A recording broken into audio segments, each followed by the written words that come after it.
Finance Minister Nirmala Sitharaman yesterday announced a fresh stimulus package for sectors in distress, for sectors which have been hit hard by the COVID first wave and second wave.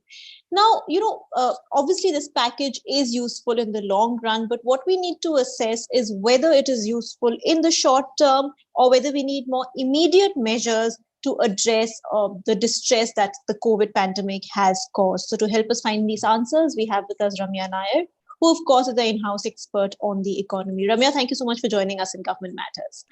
So, let's sort of rewind a little bit to what the stimulus package was. What does it entail? So it's mainly a mix of credit measures that have been announced to support sectors like healthcare, tourism, and some others which are badly hit. Basically in form of credit guarantees. So basically it will enable banks to lend to these sectors without needing a collateral. So these are basically collateral-free loans that the government is ensuring that the banks give. The government is going to provide some kind of a guarantee support. So say if the loan turns bad, the government will say take 10% of the hit or say 20% of the hit. And so that it's basically encouraging banks to lend to these sectors, encouraging the borrowers to come out and borrow because the borrowers will not need a collateral, right? So they can come and borrow for their requirements. It's altogether, there's one window has been announced, which is around 1.1 lakh crore, of which 50,000 is specifically for health. Remaining 60,000 crores is going to be for different sectors. One of it is tourism. The rest they will announce over the course of time. Then there was already a credit guarantee a window that was there for small firms, for medium-sized enterprises. That window has now been expanded. So earlier it was a 3 lakh crore window. Now it's a 4.5 lakh crore window. So, more loans under that. So it's basically a credit kind of a support, not really income transfers, what, many ask for, or a tax or a tax relief, nothing on those lines, but mainly if an enterprise wants to go out and take a loan, it's become easier for it to do so. Right. So, Ramya, from what I understand, this is perhaps a slightly, it addresses the long term more than immediate concerns or immediate distress. Is that the sense? Eventually, at the end of the day, the earlier scheme, as I mentioned, it was announced in May last year. The problem has been that how many firms really want to go out and take another loan because they've not been able to repay this loan.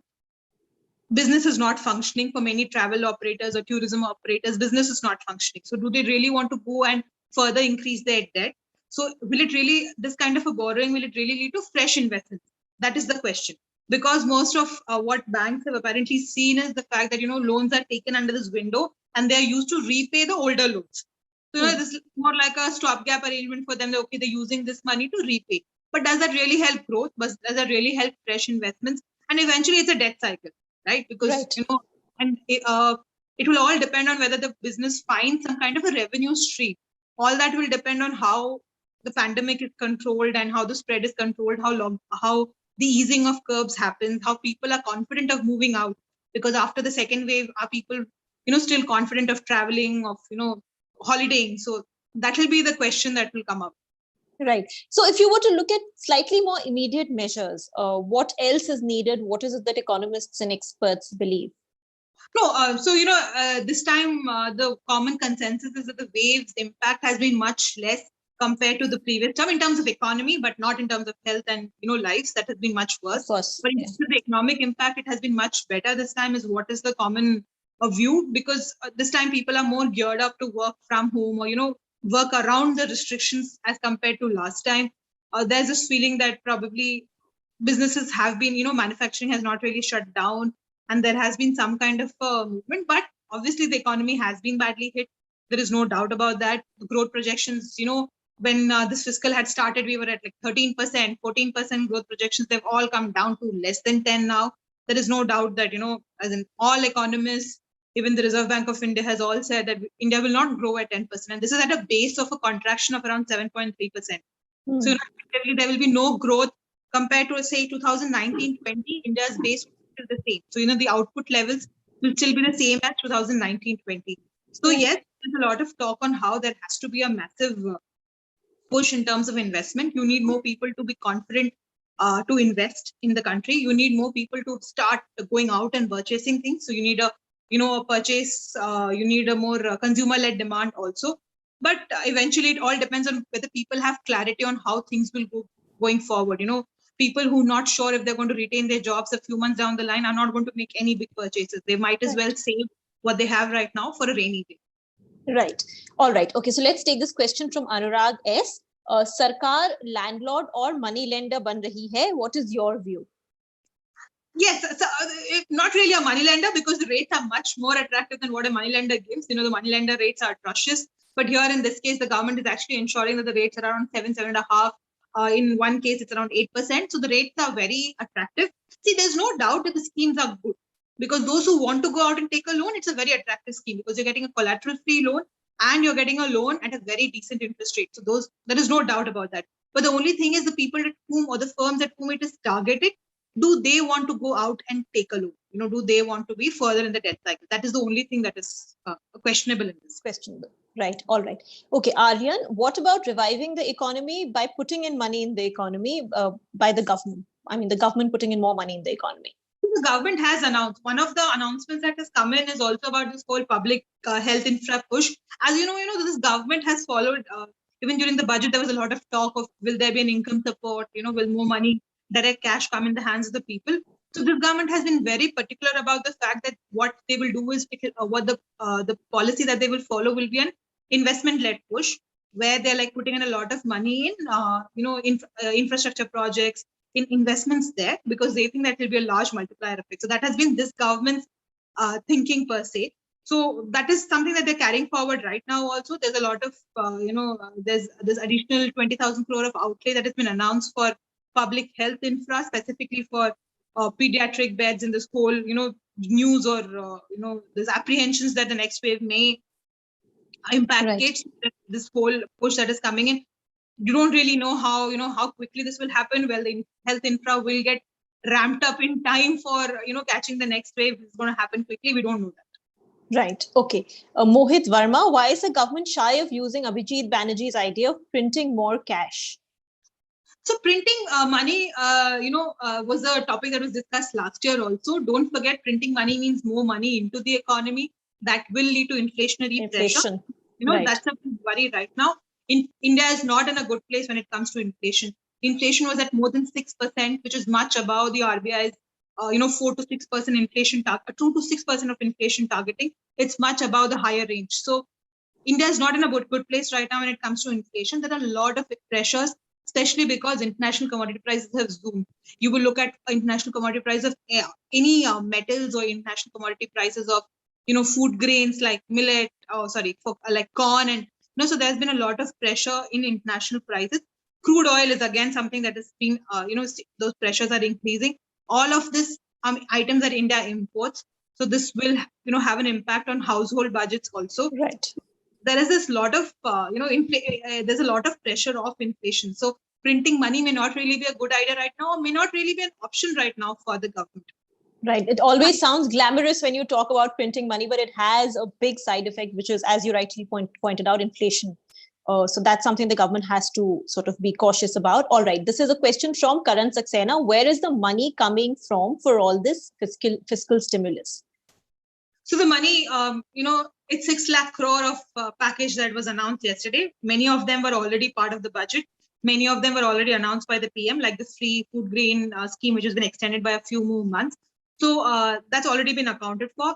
The rest, few are additional expenditure outlays that will be part of the budget. But as I said, most of the majority of it is credit support, right? So when we talk about a 3 lakh crore window or a 1.6 lakh crore window, it doesn't mean that the government has to allocate these funds. All the government is going to do is, in case of default, when banks lend, and in case of default in this portfolio, the government will say probably take over, say 10 or sponsor 10 to 20% of this. So that is not a big amount. And of the 3 lakh crore, how much do you know will go into default? So in terms of fiscal impact, it will not be much. It's expected to be not more than 1% of GDP. So either ways, the calculations differ between 0.5 to 1%, depending on what all are you including and from which period. So that is a rough estimate. Where will the money come from? The government has also already announced a huge borrowing calendar. So the money even if there's a few more, probably 1 lakh crore or 2 lakh crore more of borrowing that may happen. Tax collections, as you know, have done better compared to last year, but one will have to wait and see if they meet, the budget estimates that were made, because the budget estimates were made before the second wave. They were conservative, but they were still made before the second wave and its impact. So that's one thing. Disinvestment, we don't really know how it is going right now. The government is confident that it will manage to sell Air India and its stake in BPCL. But LIC's IPO, that still remains a big doubt, because that has to be finished by 31st March of 2022. It's a long process, so one will have to wait and watch how that is. Only positive for the government is this whole huge surplus that the RBI transferred. That was much above what was budgeted by the government in the budget. So that's a huge surplus that is there, in terms of a positive cushion for that. All right. Okay. Praveena, what is the bifurcation of the 60,000 crore announced by FM for relief for the other sectors? So you said it's not clear yet. It's not clear yet. So what is tourism will be one of the sectors, but the rest of the sectors has still not been announced. I'm assuming they're still, they're still going to, they're still finalizing the fine print, and apparently every ministry which is responsible may make the announcement going forward. I think it will be an assessment of which are the worst sectors still. So you could see a lot of contact-intensive sectors, getting a boost. You could have hotels, and since travel is now covered, you could have hotels, you could have aviation. These could be the sectors that could be considered in this. All right. Tanveer Panjwani, has the FM's last year's stimulus package helped the economy? If not, then how can this package be helpful? The government will say the package was really, helpful, because if you would look at a lot of things, there have been some movement, like I said, 3 lakh crore window, around 2.69 lakh crores of money has been disbursed under that. Has been sanctioned under that. The disbursement is around, I think, 2.2 lakh crores. So there have been takers for that scheme. Though there is this view that, most, as I said before, that most of it is being used to repay the old loans. So that is one thing. And some of the announcements in the last time were more, broader reforms, right? As in the whole talk of the fact that the government will go in for this massive privatization, the whole strategic disinvestment plan that was done. That was not an immediate plan. That's a long-term reform plan that was announced. So many of these measures may not really be tangible as of now, because most of them had a more, long-term perspective. Even the power reforms that have been announced this time, it talks about how, power sector companies and states have to ensure that, they bring down those whole losses that power distribution companies face. So all the, milestones, and those will not be judged immediately. There will be more, these are more in the nature of long-term reform measures rather than immediate measures. Okay, I'll club these two questions. One is from Rajesh. What is your view on the government proposal to take up privatization of 2 public sector banks? And the other is from Mohit Verma. Are we on track with the disinvestment target of 2 lakh crore plus? Right. I'll answer the second question first. As I said, the 2 lakh disinvestment crore target will to a large extent depend on whether the LIC's IPO goes through. Because, that's going to be a huge investment. That's going to be a huge money raker for the government. Even if they divest, say, 10% of the share, that's going to be really a lot of money that the government will get in. So to a large extent, will depend on that. BPCL and Air India, they're on course, but LIC's IPO will be, I think, the deciding factor. When it comes to public sector banks, opinions are divided. Some say, oh, they are public sector banks, they serve customers, and, their operations are in a different point of view, because they run a lot of government social sector schemes. So they should be looked at from that point of view. But on the other hand, there are many public sector banks who are running huge debts in their books. You could blame any government for that, and political parties do that.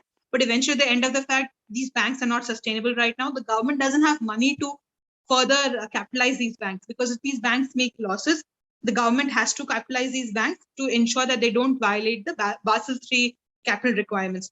So eventually, it's the taxpayer money that is going into the banks. So a conscious call has to be taken on what exactly needs to be done about these public sector banks. There's been a lot of talk about a combination of mergers and privatization. The government is starting with 2 banks, as been widely reported and was announced in the budget. One will have to wait and see which banks are chosen, whether they are strong banks, whether they're big banks, to see what kind of investor interest is there. Because I'm not sure if, for a weak bank, there would be a lot of investor interest, unless corporates are allowed to, buy banks. So again, which something which is again a very, something that has been debated for a long time, but we don't really know what's going to happen about that. All right. Pulkit Gupta, is this merely optics, or countries like Japan, US, European countries, etc., are making much more effort than India when it comes to the economy? So is it just optics, or does it have real substance? If you would talk about, if I'm just going to deal it from a package point of view, the advanced economies are pumping in a lot of money into their economy. But at the end of the day, the government will ask, the Indian government asks, does India have the ability or the capacity to do that? Eventually we're still a developing economy. We still have huge debts in our portfolio. Can we really make that kind of money, that pump that kind of a money into the economy? And as I said, inflation is also a concern. So, there are a lot of factors that have to go in deciding this kind of thing. Can you compare an India to a US and a Japan in terms of economic handling? I don't think that's a correct measure per se. Those economies are well off, they're developed economies, they have a lot more money to spare, and they can, give these kind of cash handouts to people. May not be possible for a country like it. All right. Okay. I'll close with these two questions, which really I think is at the heart of what everybody who doesn't understand economics and who's just a regular salaried person wants to know. One is Gulshan Thakur. What would be the impact of all this, or the effect of all this on the general public? And two, Karan Saxena, why is the government not putting money in everybody's bank accounts? As I said, everybody's bank account, that's not something the government has considered at all. Despite recommendations, by, as you said, Abhijit Banerjee, by Raghuram Rajan, there have been a lot of recommendations that had come in at the beginning of the pandemic last year. The government has decided not to go down that route. So I don't think the government is going to reconsider now, especially when I say, because the economic impact is not as bad as was expected according to the government. So, you may have job numbers, consumer expenditure numbers telling us a different story at the micro level. But overall, firms, as I said, firms are operating, manufacturing units are running. So the government may always say that it's not that bad. So that is one thing. Sorry, the first question was on whether it makes an impact on the public. Yes, how will it impact the general public? General public only say, that's really not this measure, but the one where RBI announced that if you have a COVID medical bill, you can go and take a loan from the banks, and banks will give it to you because RBI has bought in this special window. Per se, otherwise, unless you're an entrepreneur, unless you're a businessman or small-time businessman who's looking for loans, if you're the salaried class, there's nothing much in it for you, except if, you're in a lower income category, say you earn 10,000 or 15,000 a month, and so the government is going to pay your contribution as well as the employer contribution to your EPFO. So that is something that you have. But you have to be in that income category, the 10,000 rupees monthly. So, unless if you're a middle income salaried class, there's nothing much per se. Right. Maybe wait for the next budget. Who knows what that might hold. All right. So we had many questions, Ramya. Unfortunately, I have to let you go. But Rachna Pai, A. Singh, Soumya Sarkar, Namra Patel, Cyril Philip, Vidya Tool. We've had many viewers who sent in their questions. My apologies, we couldn't take all of them today. But thank you so much, Ramya, for simplifying this latest stimulus package and explaining what it means, what it entails, and how it's going to impact various sectors of the economy. A big thank you to our viewers for watching Government Matters and for sending in their questions. Thank you.